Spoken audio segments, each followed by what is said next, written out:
गीता का 12वां उपदेश है कि कभी भी किसी भी चीज की अति नहीं करनी चाहिए। कोई भी चीज हद से ज्यादा नहीं करना चाहिए। किसी से प्रेम भी हद से ज्यादा मत करना। किसी से नफरत भी हद से ज्यादा नहीं करना। हद से ज्यादा मीठा भी खराब हो जाता है। हद से ज्यादा कड़वा भी खराब हो जाता है। हद से ज्यादा आराम भी आपको बीमार कर सकता है। हद से ज्यादा खाना भी आपको बीमार कर देगा। हद से ज्यादा भूखा रहना भी आपको नुकसान ही पहुंचाएगा और हद से ज्यादा जागना भी आपको बहुत ज्यादा नुकसान पहुंचाएगा। इसलिए जीवन को संतुलन के साथ जीना चाहिए। जैसे ही आप संतुलन को खो देते हैं, वैसे ही आपके जीवन में कोई ना कोई छोटी या बड़ी दुर्घटना हो जाती है। गीता का 13वां उपदेश है कि हर काम को समझदारी से करना ही योग होता है। योगा कर्मसु कौशलम। कई लोग काम तो करते हैं लेकिन उन्हें हासिल कुछ नहीं होता। बहुत लोग कहते हैं कि हम तो मेहनत बहुत करते हैं, तब भी जिंदगी में सफलता हासिल नहीं हो रही है। लेकिन सच्चाई यह है कि बहुत कुछ करने से, बहुत मेहनत करने से आपको सफलता नहीं मिलेगी, लेकिन सही तरीके से, सही समझ के साथ काम करने से आपको जिंदगी में सफलता अवश्य मिलेगी। गीता का 14वां उपदेश है कि जो भी होता है अच्छे के लिए होता है, और जो हो रहा है वो भी अच्छे के लिए ही हो रहा है, और जो आने वाले भविष्य में होगा वो भी अच्छे के लिए ही होगा। वैसे ये बहुत गहरी बात है। कुछ चीजें जिंदगी में ऐसी होती है जो हमें लगता है कि मेरे साथ ही ऐसा क्यों हुआ, मेरे साथ ही होना था ये सब। लेकिन जब वो वक्त गुजर जाता है, एक दिन हमको समझ आ जाता है कि अगर हमारे साथ ये सब नहीं होता तो आज हम इस मुकाम पर नहीं होते। अगर मेरे साथ ये सब नहीं होता तो शायद हमारी जिंदगी और भी बर्बाद हो सकती थी। इसीलिए अगर हमें ये समझ में आ जाए कि जिंदगी में जो कुछ भी हो रहा है वो सब अच्छे के लिए ही हो रहा है, तो जीवन में हमेशा खुश रहेंगे। गीता का 15वां उपदेश यह है कि जो मुश्किल वक्त में, जो दुख के समय में आपका साथ दे, सिर्फ वही आपका अपना है। बाकी सब अपनेपन का नाटक करने वाले बहुत लोग होते हैं। बड़ी बड़ी बातें करने वाले बहुत लोग होते हैं कि हम आपसे बहुत प्रेम करते हैं। कोई भी दुख हो, कोई भी तकलीफ हो, हमें याद कर लेना। लोग दुख उठाने की बात करते हैं, लोग आने जाने की बात करते हैं, हाथ मिलाना तो ठीक से नहीं जानते और दिल मिलाने की बात करते हैं। जब सच में आपकी जिंदगी में तकलीफ आएगी ना, तब आपको समझ में आ जाएगा कि आपका साथ देने के लिए कौन खड़ा है और कौन भाग गया। क्योंकि उस समय पे सारे लोग भाग जाते हैं, क्योंकि लोगों को पता होता है कि ये व्यक्ति हमारे पास आया तो हमसे मदद ही मांगेगा और वो हमें कुछ दे नहीं पाएगा। लोग आपसे सिर्फ तभी रिश्ता रखते हैं जब आप उन्हें कुछ दे सकते हैं और आपसे उन्हें कुछ फायदा हो सकता है। लेकिन जब लोगों को ये पता चल जाता है, ये समझ में आ जाता है कि उनको आपसे कोई फायदा नहीं होने वाला, बल्कि उनको तो आपकी मदद करनी पड़ेगी, तो वो आपको दूर से ही देखकर भाग जाते हैं। इसलिए जो आपके मुश्किल वक्त में आपके साथ खड़ा हो, सिर्फ वही आपका अपना होता है। बाकी इस दुनिया में सब पराये होते हैं, क्योंकि सिर्फ अपना अपना कह देने से कोई अपना नहीं हो जाता। गीता का 16वां उपदेश है कि चाहे आप किसी की मदद करें या ना करें, लेकिन जानबूझकर कभी किसी का दिल नहीं दुखाना चाहिए।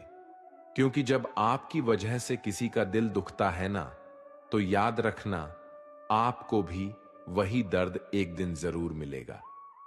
लेकिन जब आप किसी का दिल दुखाते हैं तो आपको भले पता ना चलता हो, लेकिन जब कोई भी आपका दिल दुखाता है तब आपको समझ में आ जाता है कि दिल पर चोट लगने की वजह से कितना दर्द होता है। इसलिए चाहे आप किसी की मदद करो या ना करो, लेकिन किसी का दिल कभी भी नहीं दिखाना चाहिए। गीता का 17वां उपदेश यह है कि जिस इंसान को बात बात पर क्रोध आता है, सुख और शांति उसके जीवन में कभी नहीं आ सकते।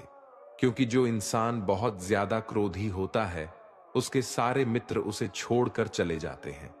वो अपने मन में भी दर्द में ही जीता रहता है, तकलीफों में जीता है। ज्यादा गुस्सा करके या ज्यादा क्रोध करके जो भी आपके पास है ना, वो आप उसे खो दोगे, और ऐसे इंसान को शांति कभी नहीं मिलने वाली है। इसलिए अपनी जिंदगी में शांति अगर चाहते हो तो बात बात पर गुस्सा करना छोड़ देना चाहिए। गीता का 18 उपदेश ये है, आप संसार में जितना प्रेम लगाओगे उतना ही जीवन में दुख और पीड़ा का अनुभव करोगे। गीता का 19वां उपदेश ये है कि जो आपका है वो आपको मिलके ही रहेगा, और जो नहीं मिला है उसके लिए रोना छोड़ दो। आप जिसके लिए जितना रोगे वो चीज आपसे उतना ही दूर चली जाएगी, और जो चीज आपकी सच में है वो कहीं ना कहीं से आपके पास जरूर पहुंच जाएगी। इसलिए जो आपको जिंदगी में हासिल नहीं हो रहा है, हासिल नहीं हुआ है, उसका पछतावा करना, उसके लिए रोना आपको बिल्कुल बंद कर देना चाहिए। गीता का 20वां उपदेश यह है कि जिंदगी में अगर खुशी चाहते हो तो मन की गुलामी को त्याग कर दो। कई लोग कहते हैं कि हम करना तो बहुत कुछ चाहते हैं लेकिन कुछ कर ही नहीं पाते। पता भी सब कुछ है कि क्या करने से हमारी जिंदगी बेहतर हो सकती है, क्या चीज है जो हमको नुकसान पहुंचा रही है, लेकिन फिर भी कुछ कर नहीं पाते। समझते सब कुछ है लेकिन समझकर भी, चाहकर भी कुछ कर ही नहीं पाते। वो इसलिए होता है क्योंकि आप अपने मन के गुलाम बन चुके हो। लोग तो अपनी जीभ का भी स्वाद तक नहीं छोड़ पाते, फिर कहते हैं कि हम पतले नहीं हो पाते, फिट नहीं हो पाते, सक्सेस नहीं मिल रही है, क्योंकि जो आपको करना चाहिए आप वो करते ही नहीं है। आपका मन सब कुछ समझकर भी आपको वो करने ही नहीं देता। इसलिए जिंदगी में अगर आगे बढ़ना है तो अपने मन के अनुसार चलना छोड़ दो। जो आपके लिए सही है वो ही आपको करना चाहिए। गीता का 21वां उपदेश ये है कि आलसी इंसान कभी कुछ हासिल नहीं कर सकता।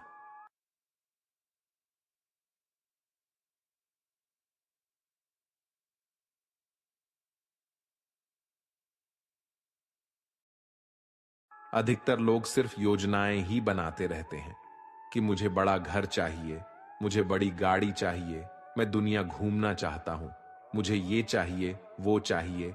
ये हर कोई सोच लेता है, लेकिन उस पे मेहनत करना, अपना कर्म करना वो नहीं करते। क्योंकि चाहना तो बहुत आसान है, लेकिन उसके लिए कर्म करते रहना वो बहुत मुश्किल है। हर कोई चाहता है कि मेरा शरीर फिट हो, लेकिन उसके लिए एक्सरसाइज करना वो आपको ही करना होगा। जो इंसान आलसी बन के बैठा रहता है तो उसे ना ही अच्छा शरीर मिलता है और ना ही अच्छा जीवन मिलता है। तो अगर जिंदगी में कुछ पाना चाहते हो तो आलस्य को अपनी जिंदगी से दूर कर देना। आलस्य के चलते ही आपको कुछ मिलने वाला तो नहीं, लेकिन जो आपके पास है ना, वो भी गवा दोगे। गीता का 22वां उपदेश है कि कोई भी ऐसी गंदी आदत खुद को मत लगने देना जो आपकी जिंदगी को बर्बाद कर दे। कहीं ना कहीं महाभारत का ये युद्ध एक जुआ की आदत की वजह से ही शुरू हुआ था। सारा खेल वहीं से शुरू हुआ था। एक ऐसी जुआ की लत जहां युधिष्ठिर ने अपने भाइयों को दांव पर लगा दिया, अपनी पत्नी को दांव पर लगा दिया, ऐसा जितने का नशा की अपना सब कुछ गंवा दिया।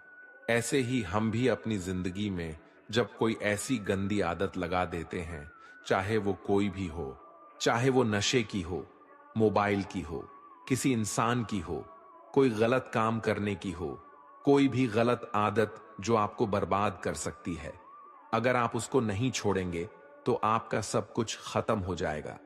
इससे पहले कि आपकी आदत आपको खत्म कर दे, आप अपनी गलत आदतों को खत्म कर दीजिए। गीता का 23वां उपदेश है, जो इंसान अपनी रक्षा खुद नहीं कर सकता, आपकी ही उसकी रक्षा भगवान भी नहीं कर सकते। श्री कृष्ण अर्जुन से कहते हैं कि तस्मात् सर्वेषु कालेषु मामनुस्मर युध्य च, यानी कि हे अर्जुन, तू हर काल में मेरा स्मरण करते रहना और युद्ध भी करते रहना। तो अर्जुन ने श्री कृष्ण से पूछा कि ये युद्ध तो कुछ ही दिनों में समाप्त हो जाएगा, लेकिन आप कह रहे हैं कि तू हमेशा मेरा स्मरण करते रहना और युद्ध करते रहना। हमेशा युद्ध करने का क्या मतलब है? तो श्री कृष्ण ने अर्जुन से कहा कि ये जिंदगी ही रणभूमि है। इस जीवन में सुख दुख आते ही रहेंगे और तुझे उनका डट के मुकाबला करना है। श्री कृष्ण ने यह नहीं कहा कि तू चुप करके बैठ जाना और मैं लड़ाई करूंगा। बहुत गहराई है गीता के ज्ञान में। हमारे जीवन की डोर भी संभाल के ईश्वर बैठे हुए हैं, लेकिन युद्ध हमें ही करना है। ईश्वर को याद करना है कि हे ईश्वर, मुझे शक्ति देना, मुझे समझ देना, मुझे बुद्धि देना, ताकि मैं अपनी जिंदगी की सारी लड़ाइयां जीत सकूं, मैं जिंदगी में सही मार्ग पर चल सकूं। लेकिन आपको अपनी लड़ाई खुद ही लड़नी पड़ती है। जो लोग ये कहते हैं कि हम कुछ नहीं करेंगे, सभी ईश्वर करेंगे, तो कहते हैं कि आलसी इंसान को देखकर तो भगवान भी घबरा जाता है। ये कुछ नहीं करेगा। भगवान ने बुद्धि दी है, समझ दी है,